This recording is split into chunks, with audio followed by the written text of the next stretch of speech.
Renown has finally launched into early access, and today we're going to be going over a little bit more about the game so that you know exactly what you're hopping into.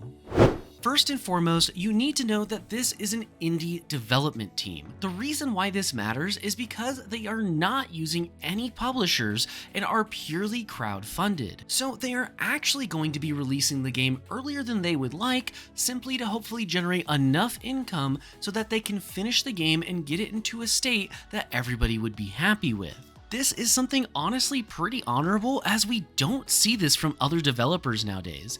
Most of them end up selling out for a big publisher and then have to give up their creative freedom, so I have nothing but respect for these guys for trying to create a game that is truly something that the player base will like and not stuffed full of microtransactions. Now, what exactly is Renown though? Well, if you've ever played Rust, just imagine that game and imagine it is medieval combat with large swords, spears, bows, crossbows, anything you can imagine for a medieval combat game, but put that into Rust. No guns, no explosives, just medieval combat. Now, if you haven't played Rust, but have played some other medieval combat games, this game is going to feel pretty similar. It has things like parries, timing for your attacks, different types of attacks such as overhead, stabbing, swipes, alternate attacks, and much more. Now, when it comes to what you'll actually be doing in the world, you can expect to load in,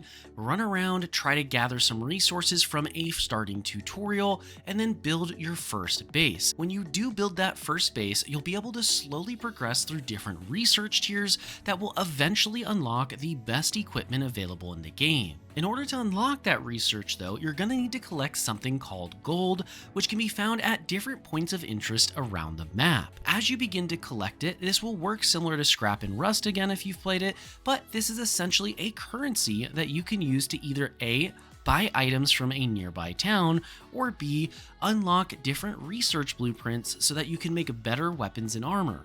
After speaking with the developer, I can also inform you that in the current state of the game, raiding is currently built to be a little bit less expensive than it is in Rust.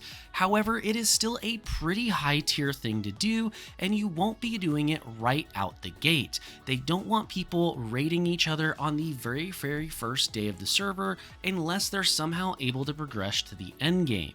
As far as map size goes, the game is pretty large at the moment, but it is not absolutely massive.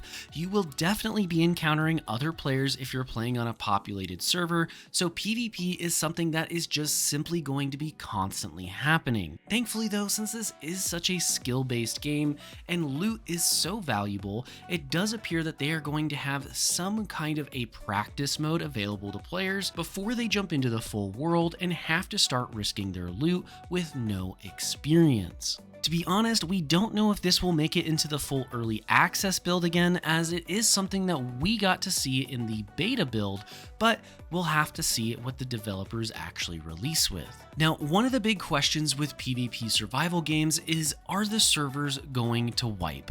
And I am here to inform you that that is something that will be happening, as they do have a wipe system so that eventually the most overpowered clans are no longer the most overpowered clans, and you can start afresh and new just like you could in Rust. The game also provides you with a pretty large amount of customization so that you and your clan can clearly identify yourselves without having to sit there in the middle of a fight and not be sure who is actually on your side.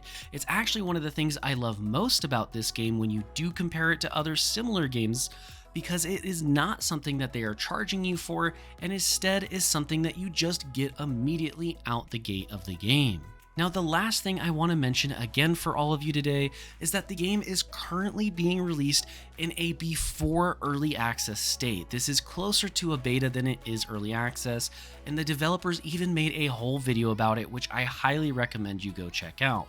If you do buy the game, just know that going into it, it is not going to be completely finished. There's going to be a certain level of jank and bugs, but the developers are genuinely trying to make this game something that the players are meant to love. The developers had to release it early or they wouldn't have enough money to continue the project. It already has a massive player base of people as well as other content creators that have played it and enjoyed it. They just need some time to iron that out, and unfortunately they just don't have the funds right now to continue doing it without trying to create some revenue from the early access release of the game. If you are on the fence of whether or not to buy this game, the game is also on sale for 10% off right now on Steam if you're watching it at the release date of this video. Either way, I'm Game Advisor, I hope you enjoyed this one, and I'll see you in the next one.